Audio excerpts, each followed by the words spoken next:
नमस्कार दोस्तों, प्रतिवत क्लासेस में आपका स्वागत है। हम असिस्टेंट प्रोफेसर के लिए राजनीति विज्ञान के प्रश्नों की श्रृंखला प्रस्तुत कर रहे हैं, जो आगामी परीक्षा हेतु आपके अभ्यास के लिए अत्यंत महत्वपूर्ण है। तो चलिए आरंभ करते हैं। आज का पहला प्रश्न है, लोकतांत्रिक शासन सिद्धांत व्यापक रूप से किसके लेखों से संबंधित है। आपको ऑप्शन दिए हैं इमैनुअल कांट और वॉल्टायर। ऑप्शन बी में है माइकल डायल और ब्रूस लुसेट। ऑप्शन सी है थॉमस क्रिस्टेंसन और थॉमस सेलिंग तथा ऑप्शन डी है महात्मा गांधी और जवाहरलाल नेहरू। आपको बताना है कि लोकतांत्रिक शांति सिद्धांत किसके लेखों से संबंधित है। दोस्तों, इसका सही उत्तर हो जाएगा option number B, Michael Doyle और ब्रूस लुसेट। लोकतांत्रिक शांति सिद्धांत व्यापक रूप से माइकल डायल और ब्रूस लुसेट के लेखों से संबंधित है। Way of war and peace, जो कि 1996 में लिखी गई थी, माइकल डायल की एक प्रसिद्ध किताब का नाम है। डायल कांट से सर्वाधिक प्रभावित थे उनके शांति संबंधी विचारों के द्वारा। अगला प्रश्न है, राष्ट्र के अधिकारों और कर्तव्यों पर वर्ष 1933 में मॉन्टेविडियो सम्मेलन द्वारा निर्धारित 4 मुख्य मापदंडों का हिस्सा निम्नलिखित में से कौन सा नहीं है। तो मॉन्टेविडियो जो सम्मेलन हुआ था उसके 4 मुख्य मापदंडों में से कौन सा नहीं है, आपको ढूंढना है। ऑप्शन ए, अन्य राष्ट्रों के साथ संबंध प्रारंभ करने की क्षमता। ऑप्शन बी, निर्धारित क्षेत्र। ऑप्शन नंबर सी, युद्ध करने की क्षमता तथा ऑप्शन नंबर डी, स्थायी जनसंख्या। इन चारों में से कौन सा नहीं है, आपको ढूंढना है। दोस्तों, इसका सही उत्तर हो जाएगा ऑप्शन नंबर सी, युद्ध करने की क्षमता। मॉन्टेविडियो कन्वेंशन जो हुआ था वो दिसंबर 1933 में हुआ था। इसे राजत्व के घोषणात्मक सिद्धांत के रूप में जाना जाता है। अंतर्राष्ट्रीय कानून के एक व्यक्ति के रूप में राज्य में कुछ विशेषताएं होने चाहिए। उन विशेषताओं में है एक स्थायी जनसंख्या हो, एक परिभाषित क्षेत्र हो, सरकार हो और अन्य राज्यों के साथ में मित्रता करने या संबंध करने की क्षमता हो। इसमें युद्ध करने की क्षमता शामिल नहीं है। अगला प्रश्न हमने लिया है, निम्नलिखित में से कौन सा कथन गलत है। आपको गलत कथन को ढूंढना है। ऑप्शन दिए हैं, पहला ऑप्शन ए, सामूहिक सुरक्षा यथापूर्व स्थिति की रक्षा का लक्ष्य करती है। ऑप्शन नंबर बी, सामूहिक सुरक्षा सांस्थानिक रूपरेखा में कार्य करती है। ऑप्शन सी, गल्फ संकट 1990-91 का विसरण सामूहिक सुरक्षा का सफल प्रयोग है। तथा ऑप्शन नंबर डी, सामूहिक सुरक्षा और शक्ति संतुलन की नीति सामान्य परिस्थितियों में संगत रहती है। तो आपको इन सब में से जो गलत कथन है वो ढूंढना है। दोस्तों, इसका सही उत्तर हो जाएगा option number D. Option number D इसका गलत कथन है, बाकी सभी सही हैं। यानी कि सामूहिक सुरक्षा यथापूर्व स्थिति की रक्षा करने का लक्ष्य करती है, सत्य है। सामूहिक सुरक्षा सांस्थानिक रूपरेखा में कार्य करती है, सत्य है। गल्फ संकट जो 1990-91 में हुआ था उसका विसरण सामूहिक सुरक्षा का सफल प्रयोग है। यहाँ सामूहिक सुरक्षा और शक्ति संतुलन की नीति सामान्य परिस्थितियों में संगत रहती है, ऐसा नहीं है, ये असंगत रहती है, ये आना चाहिए था ये। अगला प्रश्न है, विचारधाराओं के मार्गेनथाउ वर्गीकरण में क्या सम्मिलित नहीं है। तो मार्गेनथाउ के वर्गीकरण से संबंधित प्रश्न है। ऑप्शन नंबर ए, यथापूर्व स्थिति की विचारधारा। ऑप्शन नंबर बी, साम्राज्यवाद की विचारधारा। ऑप्शन नंबर सी, अस्पष्ट विचारधाराएं तथा ऑप्शन नंबर डी, आधिपत्य का विचारधारा। दोस्तों, इसका सही उत्तर हो जाएगा option number D. Option number D में है आधिपत्य की विचारधारा। ये मार्गेनथाउ के वर्गीकरण से संबंधित नहीं है। इसके अतिरिक्त यथापूर्व स्थिति की विचारधारा, साम्राज्यवाद की विचारधारा और अस्पष्ट विचारधाराएं, ये इनके वर्गीकरण में आता है।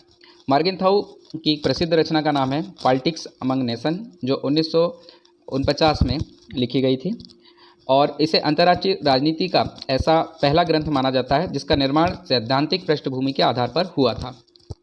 अगला प्रश्न हमने लिया है, निम्नलिखित में से कौन सा एक 5 वैश्विक सर्वमान्यताओं या सर्वमान्यों का हिस्सा नहीं है। ऑप्शन आपको दिए हैं प्रचंड सागर या हाई सीज।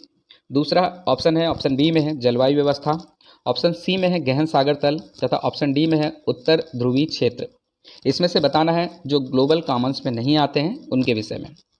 दोस्तों, इसका सही उत्तर हो जाएगा ऑप्शन नंबर डी, उत्तर ध्रुवीय क्षेत्र। ये ग्लोबल कॉमन्स में नहीं आता है। ग्लोबल कॉमन्स आमतौर पर ऐसे प्राकृतिक संसाधनों का साझा क्षेत्र होता है जहाँ पे सभी राष्ट्र अपने प्रयोग इत्यादि कर सकते हैं। इसमें बाह्य अंतरिक्ष, हवा और वातावरण आता है। इसके अतिरिक्त ऊंची समुद्री लहरें आती है, साइबर स्पेस भी इसमें शामिल है और आर्कटिक ध्रुव भी इसमें शामिल है, लेकिन उत्तरी ध्रुव क्षेत्र इसमें शामिल नहीं है। अगला प्रश्न है, शस्त्र नियंत्रण के बारे में निम्नलिखित कथनों पर ध्यान दीजिए। शस्त्र नियंत्रण के विषय में आपको बताना है। कथन दिए हैं, इसका अर्थ सुरक्षा दुविधा निर्मित करने से है। दूसरा, सिद्धांतः यह रक्षात्मक कूटनीति है। तीसरा, यह शस्त्र दृष्टिकोण के बगैर ही शांति की बात करता है। तथा चौथा, यह पक्षों के बीच पारस्परिक सुरक्षा और अति स्थायित्व का लक्ष्य करता है। तो शस्त्र नियंत्रण का सिद्धांत किससे संबंधित है? कूट के आधार पर सही उत्तर देना है। ऑप्शन ए है दूसरा, तीसरा और चौथा, बी है दूसरा और चौथा, सी है दूसरा और तीसरा, तथा डी है पहला, तीसरा और चौथा। इसका सही उत्तर हो जाएगा ऑप्शन नंबर बी। शस्त्र नियंत्रण सिद्धांत एक रक्षात्मक कूटनीति है तथा यह पक्षों के बीच पारस्परिक सुरक्षा और अति स्थायित्व का लक्ष्य करता है। अगला प्रश्न हमने लिया है, जो आपको सही जोड़ी है वो मिलाना है। इसमें ऑप्शन दिए हैं। ऑप्शन है यथार्थवाद के साथ में राष्ट्र, वैश्विकता के साथ में राज्यतर संस्थाएं, ऑप्शन सी निर्भरता के साथ में आर्थिक हित, तथा ऑप्शन डी नारीवाद के साथ में जेंडर। इसका सही उत्तर हो जाएगा ऑप्शन नंबर बी। यह गलत सुमेलित है, बाकी सब सही हैं। यहाँ वैश्विकता के साथ में राज्य और राज्यतर संस्थाएं आएगा। अगला प्रश्न है, निम्नलिखित में से कौन सा युग्म गलत है? पुस्तकें और लेखक दिए हुए हैं। ऑप्शन ए में है the wretched of the earth, French Fanon, world order, Henry Kissinger, implosion of capitalism, Samir Amin, तथा neo colonialism, the last stage of imperialism, Julius Nyerere. इसका सही उत्तर हो जाएगा option number D. Option number D के तहत है neo colonialism, the last stage of imperialism. यह क्वामे क्रुमा की किताब है, जूलियस नाइरेरी की नहीं है।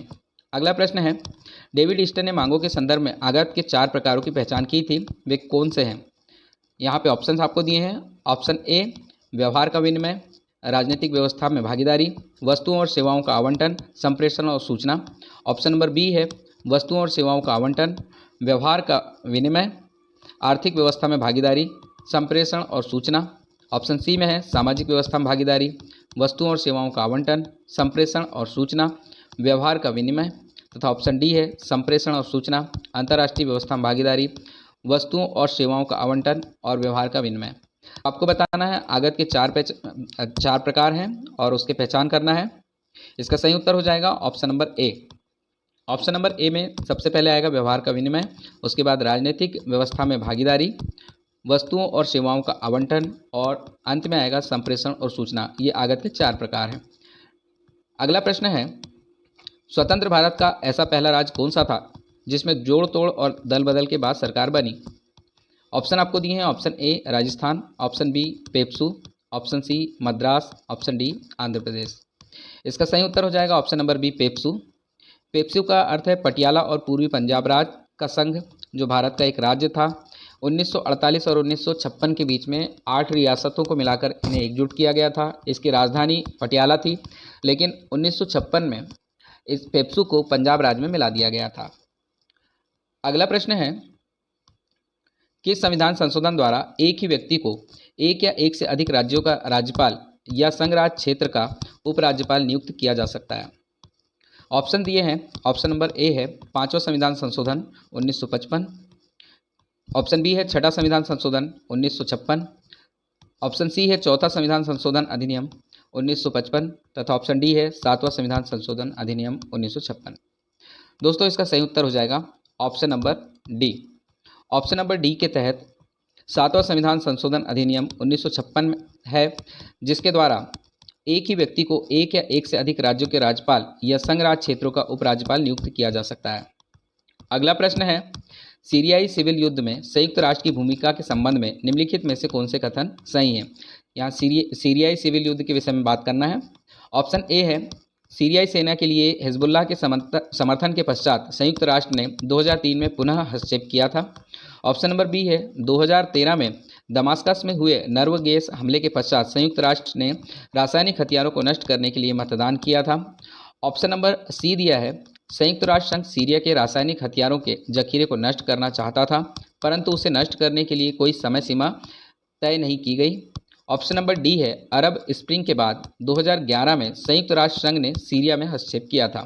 तो आपको बताना है सीरियाई सिविल युद्ध में संयुक्त राष्ट्र की भूमिका के संबंध में जो कथन सही है उसके विषय में। दोस्तों, इसका सही उत्तर हो जाएगा option number B. Option number B में है 2013 में दमास्कस में हुए नर्व गैस हमले के पश्चात संयुक्त राष्ट्र ने रासायनिक हथियारों को नष्ट करने के लिए मतदान किया था। ये कथन सही है। सीरियाई गृह युद्ध के दौरान लोकतंत्र समर्थक विद्रोहियों और सीरियाई राष्ट्रपति जो बशर अल असद थे, लंबे समय से थे, वंशवादी शासन था, इनके बीच में हिंसक झड़प चल रही थी और ये झड़पें 2011 के आसपास प्रारंभ हुई और वर्तमान में अभी भी ये झड़पें प्रारंभ है। अगला प्रश्न है, निम्नलिखित में से यह किसका दृढ़ विश्वास था कि आवधिक व्यक्ति समुदाय में सुधार आवश्यक है क्योंकि उदारीकरण एक आत्मविध्वंसक सिद्धांत है। ऑप्शन आपको दिए हैं। ऑप्शन ए में है एम वाल्जर, ऑप्शन बी है जॉन रॉल्स, ऑप्शन सी है आर डोरकेन तथा ऑप्शन डी है आर नोजिक। इसका सही उत्तर हो जाएगा ऑप्शन नंबर ए। ऑप्शन नंबर ए के तहत एम वाल्जर का दृढ़ विश्वास था कि आवधिक व्यक्ति समुदाय में सुधार आवश्यक है क्योंकि उदारीकरण एक आत्मविध्वंसक सिद्धांत है। अगला प्रश्न है, किसने कहा है कि हमें विश्व के सबसे बड़े लोकतंत्र के साथ बुद्धिमत्ता से पेश आना चाहिए? हमें भारत को सहयोग देने के लिए कड़ा परिश्रम सतत रूप से करने की आवश्यकता है, हालांकि हम पाकिस्तान में अपने मित्रों की उपेक्षा भी नहीं करना चाहिए। तो ये कथन किसका है आपको बताना है। ऑप्शन दिए हैं। Option A Nicholas Burns, option B Henry Kissinger, option C Colin Powell, option D David C Mulford. दोस्तों इसका सही उत्तर हो जाएगा option number C Colin Powell. Colin Powell ने कहा था हमें विश्व के सबसे बड़े लोकतंत्र के साथ बुद्धिमत्ता से पेश आना चाहिए, हमें भारत को सहयोग देने के लिए कड़ा परिश्रम सतत रूप से करने की आवश्यकता है, हालांकि हम पाकिस्तान में अपने मित्रों की उपेक्षा भी नहीं करना चाहिए। कोलिन पावेल जो थे अमेरिका के 65वें विदेश सचिव थे और ये पहले अश्वेत अमेरिकी नागरिक थे जो अमेरिका में विदेश सचिव बने थे 2021 में, मतलब कुछ ही साल पहले इनकी डेथ हुई है। अगला प्रश्न है, निम्नलिखित में से निर्णय करने का आबद्ध तार्किकता मॉडल किसने प्रतिपादित किया?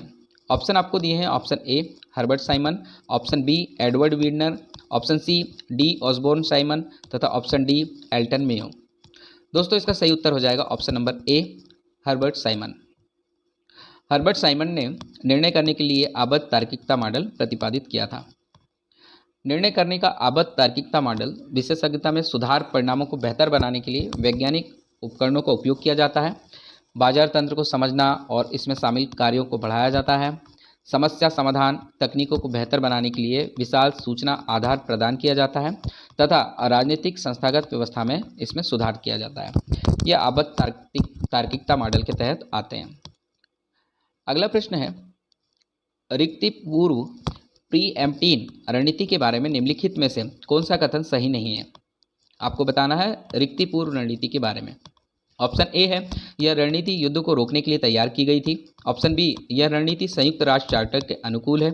ऑप्शन सी यह रणनीति किसी संभावित आक्रमण के बलवती होने से पूर्व आक्रमण का अनुमोदन करती है तथा ऑप्शन डी यह रणनीति दुर्जन शासन से मिलने वाली धमकियों से संबंधित है। आपको बताना है रिक्तिपूर्ण रणनीति के बारे में कौन सा कथन सही नहीं है। दोस्तों इसका सही उत्तर हो जाएगा option number B. Option number B में यह रणनीति संयुक्त राष्ट्र चार्टर के अनुकूल है, यह कथन गलत है, बाकी सारे कथन इसमें सही हैं। अगला प्रश्न हमने लिया है, निम्नलिखित में से किसने कहा है कि संसदीय लोकतंत्र की कीमत नौकरशाही है? आपको विद्वानों के नाम दिए हैं, किसने कहा है बताना है। Option A Herbert Morrison, option number B M J. Laski, option number C M F. Marx, option number D Ramsay Muir. दोस्तों इसका सही उत्तर हो जाएगा option number A Herbert Morrison. Herbert Morrison ने कहा था संसदीय लोकतंत्र की कीमत नौकरशाही है। अगला प्रश्न है, रूसों की सामान्य इच्छा यानी जनरल विल का अर्थ है? ऑप्शन नंबर ए वास्तविक इच्छा, ऑप्शन नंबर बी बहुसंख्यक इच्छा, ऑप्शन नंबर सी यथार्थ इच्छा तथा ऑप्शन नंबर डी इच्छाओं का सर्वयोग। इसका सही उत्तर हो जाएगा उत्तर ऑप्शन नंबर सी यथार्थ इच्छा। रूसों की सामान्य इच्छा यानी जनरल विल का तात्पर्य है यथार्थ इच्छा। रूसों की मान्यता है कि सब नागरिकों को वह इच्छा जिसका उद्देश्य सामान्य हित हो यानी सबका हित हो सामान्य इच्छा कहलाती है। यह सब व्यक्तियों में से आनी चाहिए तथा सब व्यक्तियों पर लागू होना चाहिए। सामान्य इच्छा की कोई सर्वमान्य परिभाषा उन्होंने नहीं दी है और ना ही होती है। यह एक भाव है जो समझा जा सकता है किंतु व्यवहार में नहीं लाया जा सकता है। अगला प्रश्न है, जॉन रॉल्स के वेल्स ऑफ इग्नोरेंस का आशय निम्नलिखित में से क्या नहीं है? ऑप्शन दिए हैं। ऑप्शन ए दल उनके अच्छों की अवधारणा जानते हैं, ऑप्शन नंबर बी कोई समाज में अपना स्थान नहीं जानता, ऑप्शन नंबर सी कोई अपनी वर्ग स्थिति अथवा सामाजिक दर्जा नहीं जानता तथा ऑप्शन नंबर डी कोई प्राकृतिक संपदाओं के वितरण में अपना भविष्य नहीं जानता। आपको बताना है जॉन रॉल्स के वेल्स ऑफ इग्नोरेंस की धारणा। दोस्तों इसका सही उत्तर हो जाएगा ऑप्शन नंबर ए, दल उनके अच्छे की अवधारणा जानते हैं। जॉन रॉल्स की अ थ्योरी ऑफ जस्टिस 1971 में आई थी, जिसमें सामाजिक न्याय की संकल्पना उन्होंने दी थी। इसमें उन्होंने अज्ञानता के आवरण का सिद्धांत भी दिया था। जॉन रॉल्स का उद्देश्य सामाजिक व्यवस्था में अपने स्थान को जाने बिना अज्ञानता के पर्दे के पीछे से अपने सिद्धांतों को चुनने वाले लोगों की कल्पना करके निष्पक्ष शासन सिद्धांतों की पहचान करना था। और जॉन रॉल्स उपयोगितावाद के विरोधी भी थे। अगला प्रश्न है, निम्नलिखित में से किसने भारत के नियंत्रक और महालेखा परीक्षक के पद को समाप्त करने का सुझाव दिया? यहाँ पे ऑप्शन दिए हैं। Option A Paul Appleby, option B L K Jha, option C N Vohra, option D A D Gorwala. दोस्तों इसका सही उत्तर हो जाएगा option number A Paul Appleby. Paul Appleby ने भारत के नियंत्रक और महालेखा परीक्षक के पद को समाप्त करने का सुझाव दिया था। पॉल एप्पलबी भारतीय प्रशासन पर 2 रिपोर्ट प्रकाशित की थी। उन्होंने सीएजी की भूमिका की बहुत ज़्यादा उसमें आलोचनाएं की थी। अगला प्रश्न है, निम्नलिखित में से यह किसका कथन है राजनीतिक व्यवहार का अर्थ बौद्धिक प्रवृत्ति तथा ठोस शैक्षणिक आंदोलन दोनों है? कथन किसका है ये आपको बताना है। ऑप्शन दिए हैं आपको R.A. डेहल, ऑप्शन बी में है David Easton, C Arthur Bentley, option D G.A. Almond. दोस्तों इसका सही उत्तर हो जाएगा option number B David Easton. David Easton का कथन है राजनीतिक व्यवहार का अर्थ बौद्धिक प्रवृत्ति तथा ठोस शैक्षणिक आंदोलन दोनों है। उन्होंने एक किताब लिखी थी, फेमस किताब है a framework for political analysis, ये 1956 में छपी थी। अगला प्रश्न है, अमेरिका में द बिल ऑफ राइट्स पहले 10 संशोधनों में अन्य बातों के साथ साथ निम्नलिखित में से कौन से सम्मिलित हैं? यानी बिल ऑफ राइट्स में जो संशोधन हुए थे कौन से सम्मिलित हैं बताना है। ऑप्शन ए में दिया है सभा करने का अधिकार, शस्त्र वहन करने का अधिकार, शीघ्र वाद सुनवाई का अधिकार, अनुपयुक्त तफ्तीश के विरुद्ध सुरक्षा का अधिकार। ऑप्शन बी दिया है शस्त्र वहन करने का अधिकार, वाक स्वतंत्रता का अधिकार, समानता का अधिकार, सामाजिक सुरक्षा भत्ते का अधिकार। ऑप्शन सी में दिया है सुरक्षा का अधिकार, जीवन का अधिकार, सभा करने का अधिकार, सामाजिक सुरक्षा भत्ते का अधिकार। तथा ऑप्शन डी में दिया है सभा करने का अधिकार, शस्त्र वहन करने का अधिकार, शीघ्र वाद सुनवाई करने का अधिकार और सामाजिक सुरक्षा भत्ते का अधिकार। दोस्तों इसका सही उत्तर हो जाएगा ऑप्शन नंबर ए। ऑप्शन नंबर ए के तहत अमेरिका में पहले 10 संशोधनों में द बिल ऑफ राइट्स में जो संशोधन हुए थे उसमें सम्मिलित थे सभा करने का अधिकार, यानी कहीं पे भी सभा कर सकते हैं, शस्त्र वहन करने का अधिकार यानी हथियार रख सकते हैं, शीघ्र वाद सुनवाई का अधिकार, जल्द से जल्द न्यायालय में सुनवाई का अधिकार होना चाहिए, और अनुपयुक्त तफ्तीश के विरुद्ध सुरक्षा का अधिकार, जबरदस्ती की जो पूछताछ कर रहे हैं उसके विरुद्ध सुरक्षा का अधिकार। अगला प्रश्न है, जनवरी 2002 में निम्नलिखित में से किन देशों को अमेरिकन राष्ट्रपति द्वारा दुष्टता की धुरी के रूप में वर्णित किया गया था? सिद्धांत दिया था दुष्टता की धुरी के रूप में। तो आपको ऑप्शन दिए हैं। Option A Syria, Iran, Iraq, option number B उत्तरी Korea, Afghanistan, Syria, option number C Iran, Libya और उत्तर कोरिया, तथा ऑप्शन नंबर डी उत्तरी कोरिया, ईरान और इराक। किसे दुष्टता की धुरी के रूप में जाना जाता है? दोस्तों इसका सही उत्तर हो जाएगा ऑप्शन नंबर डी उत्तरी कोरिया, ईरान और इराक दुष्टता की धुरी या बुराई की धुरी के रूप में इन्हें कहा गया था। यह सबसे पहले जॉर्ज डब्ल्यू बुश ने यह सिद्धांत दिया था, यह कहा था कि ये बुराई की धुरी हैं, और मूल रूप से ईरान, इराक और उत्तरी कोरिया को टारगेट किया था। उसका कारण था 9/11 हमले जो हुए थे अमेरिका में, उसमें आतंकवादियों का इन क्षेत्र में छुपा होना। अगला प्रश्न है, निम्नलिखित में से कौन सा कथन अमेरिका के थामने की नीति के संबंध में सही नहीं है? ऑप्शन दिए हैं। ऑप्शन ए थामने के इस उद्देश्य की प्राप्ति हेतु कूटनीति तथा सैन्य हस्तक्षेप का भी उपयोग किया गया। ऑप्शन नंबर बी इस नीति का उद्देश्य केवल पूर्वी यूरोप में सोवियत प्रभाव को रोकना था। ऑप्शन नंबर सी नीति का लक्ष्य सोवियत प्रभाव को थामना था। तथा ऑप्शन नंबर डी अमेरिका ने विदेशी सहायता का उपयोग थामने के साधन के रूप में किया। दोस्तों इसका सही उत्तर हो जाएगा ऑप्शन नंबर बी। थामने की नीति के संबंध में जो गलत कथन है वह है, इस नीति का उद्देश्य केवल पूर्वी यूरोप में सोवियत प्रभाव को रोकना था। इसकी जगह आना चाहिए था कि पूरे वर्ल्ड में जहाँ जहाँ पे सोवियत रूस का प्रभाव है उसको रोकना है। बाकी के अन्य सभी कथन सही हैं। अगला प्रश्न है, सद्दाम हुसैन के शासनकाल के दौरान परमाणु हथियारों का पता लगाने के लिए इराक के स्थानों की जांच करने के लिए बनाई गई संयुक्त राष्ट्र समिति का सभापति कौन था? आपको ऑप्शन दिए हैं। Option A M J. Miller, option B Hans Blix, option C M J. Bouazizi तथा ऑप्शन डी मोहम्मद महावीर। दोस्तों इसका सही उत्तर हो जाएगा option number B Hans Blix. Saddam Hussein के शासनकाल के समय पे जो परमाणु हथियार का उपयोग किया गया था, बनाया गया था, परीक्षण किया गया था, इन स्थानों की जांच करने के लिए हैंस ब्लिक्स की अध्यक्षता में संयुक्त राष्ट्र ने एक समिति बनाई थी। सद्दाम हुसैन उस समय पे इराक के प्रेसिडेंट थे तथा 2006 में इराक के दोजेल नामक एक स्थान था, वहाँ पे सिया लोगों का उन्होंने जनसंहार किया था, इसलिए 2006 में उन्हें फांसी दे दी गई थी। अगला प्रश्न है, निम्नलिखित में से कौन सा 2000 में संयुक्त राष्ट्र महासभा द्वारा अनुमोदित सहस्त्राब्दी विकास लक्ष्यों का भाग नहीं था? ऑप्शन आपको दिए हैं। ऑप्शन ए विकासात्मक सहायता के लिए समृद्ध राष्ट्रों द्वारा सकल घरेलू उत्पाद के 2% भाग का योगदान। ऑप्शन नंबर बी अत्यधिक गरीबी और भूख का उन्मूलन। ऑप्शन नंबर सी पर्यावरण संपोषणीयता सुनिश्चित करना तथा ऑप्शन नंबर डी सार्वभौमिक प्राथमिकता शिक्षा की प्राप्ति। इसमें 2000 में संयुक्त राष्ट्र सभा द्वारा अनुमोदित सहस्त्राब्दी विकास लक्ष्यों का भाग जो नहीं है वो आपको खोजना है। इसका सही उत्तर हो जाएगा ऑप्शन नंबर ए विकासात्मक सहायता के लिए समृद्ध राष्ट्रों द्वारा सकल घरेलू उत्पाद के 2% भाग का योगदान, यह इसमें शामिल नहीं है। सहस्त्राब्दी लक्ष्य के विषय में कुछ बातें कर लेते हैं।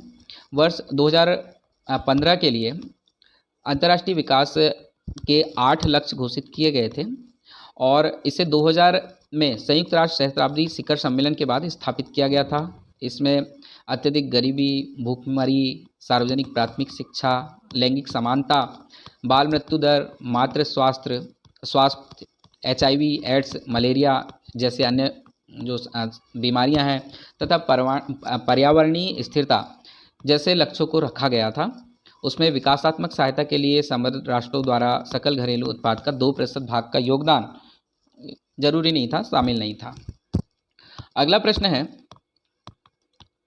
निम्नलिखित में से किसने प्रत्यायोजन की अवधारणा को संगठनात्मक प्रशासनिक सिद्धांत का मिथक मात्र माना है?